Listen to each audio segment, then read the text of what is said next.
Well, there's snow outside and everyone is in a festive spirit. I feel I should talk about something that I immediately think of when the winter season begins and the city is cloaked under snow. And that something is The Shining. Probably seems like an abnormal choice, but the book by Stephen King and the subsequent film adaptations capture the darker side of being cooped up inside while the world outside is freezing. Reading King's book for the first time earlier this year, I found it a chilling depiction of a hotel with a horrifying history and a man trying to keep it together for his family. That's kind of what The Shining is, a story about a family and the patriarch trying not to succumb to the pressures of drinking. The detail with which King writes this story really adds to the creepiness factor of what is going on, and through the course of the book, you find out so much about the characters. It's also clearly autobiographical, as much like Jack Torrance, Stephen King was an alcoholic who finally decided to stop drinking for the sake of his family. You can tell how personal The Shining is to him when reading the book, and through writing this story, he was able to show the worst-case scenario that can come from being indebted to the bottle.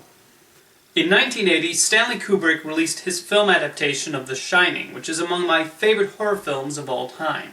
There's a proper creepiness to the production, with Kubrick using the visual medium of film to bring the Overlook Hotel to life as this imposing figure.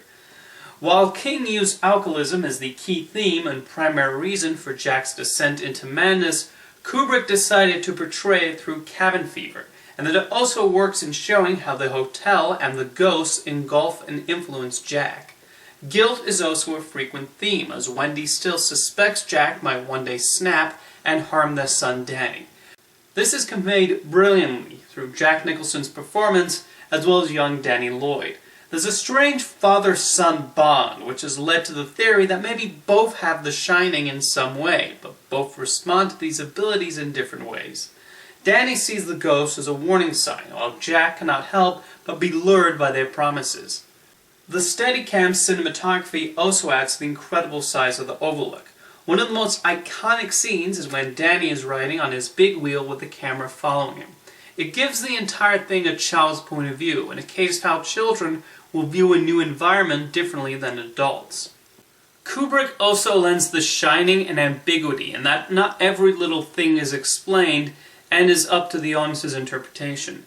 Some films will handle this sort of ambiguity in a cheap manner, but Kubrick handles it in a way that makes one think about the film further.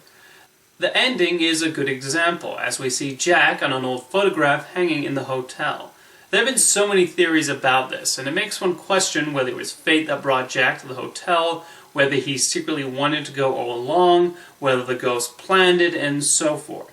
Interestingly enough, when The Shining was originally released, there was another scene at the end, with Wendy and Danny in the hospital, that implied quite heavily that the hotel managers themselves knew about Jack and chose him specifically because of his connection to the Overlook.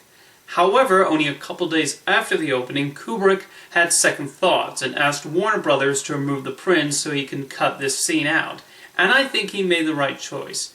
Kubrick notoriously destroyed any footage he deleted, but I would not be surprised if in some vault or attic somewhere, that scene is sitting and gathering dust just waiting to be discovered. As much as I do love The Shining, I do have one slight issue with it, and that's Wendy.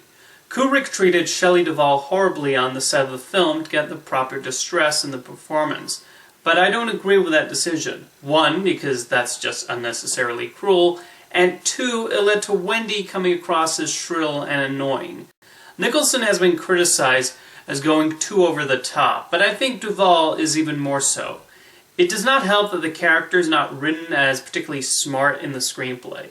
It doesn't harm the overall film for me, but it is a shame that I can never look past this flaw, and it stops me from considering The Shining one of Kubrick's masterpieces, as brilliant as it is. Being so familiar with the film, and then reading the book and revisiting the film afterwards, it was fascinating looking at certain elements in a different light. For example, the infamous scene with the man in the bear costume. In the movie, it's meant as a complete what the moment. The book actually reveals what that is, and gives us quite a bit of backstory. However, it's understandable why Kubrick opted to make this a simple moment of shock, representing the many weird things that went on at the Overlook. Another curious element is a scrapbook that suddenly appears next to Jack's typewriter. It shows up without warning and nobody acknowledges it. However, in the novel, this scrapbook was one planted by the ghost and filled with newspaper clippings of Overlook's shady history. Kubrick did film the scene of Jack finding the scrapbook and flipping through it, but decided to delete it. The sudden appearance of this scrapbook thus instead becomes a sign of the unpredictability of the hotel and its subtle manipulation of Jack. It also hit me after reading the book that we never actually see Jack taking care of the hotel in Kubrick's film. It's Wendy who's doing all the work, which I found to be an interesting storytelling and character choice on Kubrick and his co-writer Diane Johnson's part.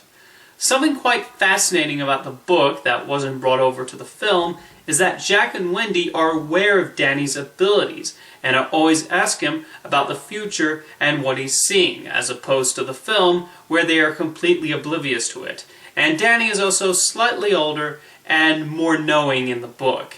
It's one of those things that works in the novel, but Kubrick's approach to Danny and his relationship to his parents still works tremendously.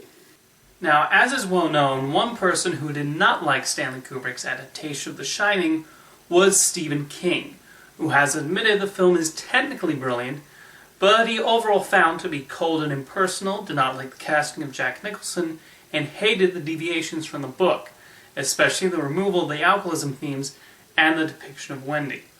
People have criticized King for being short-sighted and petty, and not realizing what makes Kubrick's film so chilling. But even as somebody who loves the film and approves of a lot of the changes Kubrick made, I completely understand King's point of view. When an author is working on a book, it's more often than not just them and their singular imagination and interpretations being poured onto the page.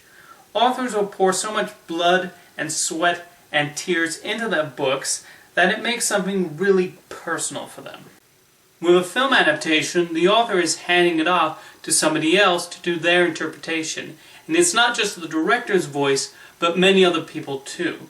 So I completely understand and sympathize with the Stephen Kings, Roald Dahls, P.L. Travers, and Ken Kesey of the world, who saw their books they worked so hard on then be turned into a work through somebody else's eyes, and then being disappointed in the final product. And to be honest, one thing I absolutely agree with King on is what Kubrick did with Wendy. In the book, Wendy is an intelligent character, frequently ahead of the curve, and fully prepared for what Jack is going to dish out. They are on an equal level when they start arguing, and she also uses her knowledge of Danny's abilities to her advantage. The Wendy in the film is just mousy and whiny, and I think Duvall was miscast in the role. Reading the book, I see somebody like Terry Garr being much better in the role, but that would have maybe clashed with Kubrick's vision of the character. So yes, I have to side with King on this. When given the opportunity to turn The Shining into a television miniseries, Stephen King leaped at the chance to handle an adaptation himself. Being an author very insistent that as much from his books are brought to the screen, it makes sense why the miniseries is such an attractive medium for King, as it allows for more time to include everything. Kubrick fans complain about this miniseries being pointless because of the earlier film, but as I've said before, I think it's good to see more than one take on the source material and seeing different interpretations.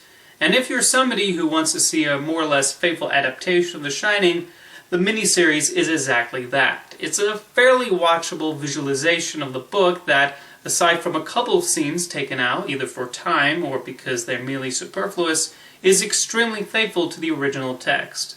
While clearly a television production, director Mick Garris did manage to bring a creepiness to the emptiness of the hotel with merely these three inhabitants there.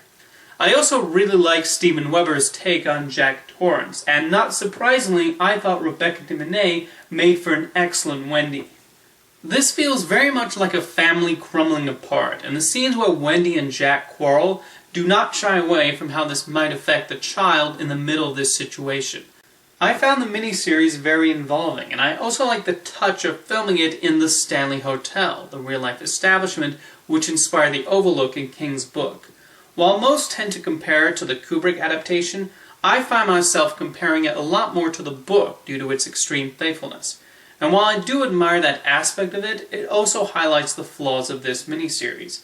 The script does tend to get very expositionary. That's something that's fine in a book, but can affect the pacing of an adaptation and a medium in which we tend to favor visuals over expository dialogue. Some of the things that are scary in the books also don't translate that great in an adaptation. In a book, we can imagine things in our own heads and make them truly scary. With an adaptation, you're beholden to how the director visualizes them. So a hose coming out and attacking Danny in the book is actually quite creepy, but seeing it in a miniseries is not quite as frightening. The moving hedge animals are also very fierce and threatening in the book, but the limitation in special effects means they're not only cheap when we see them come to life, but they barely do anything. Overall, I found the Shining miniseries a rather interesting if flawed watch. While I rank the Kubrick take much higher, I do understand those who gravitate more towards the miniseries and its interpretation of the Torrances and the Overlook Hotel. Whatever your opinion may be, I think Stephen King's The Shining remains a classic for the ages with memorable scares, and it certainly makes one think about the cold winter months very differently. Now, if you excuse me, all work and no play makes Jack a dull boy.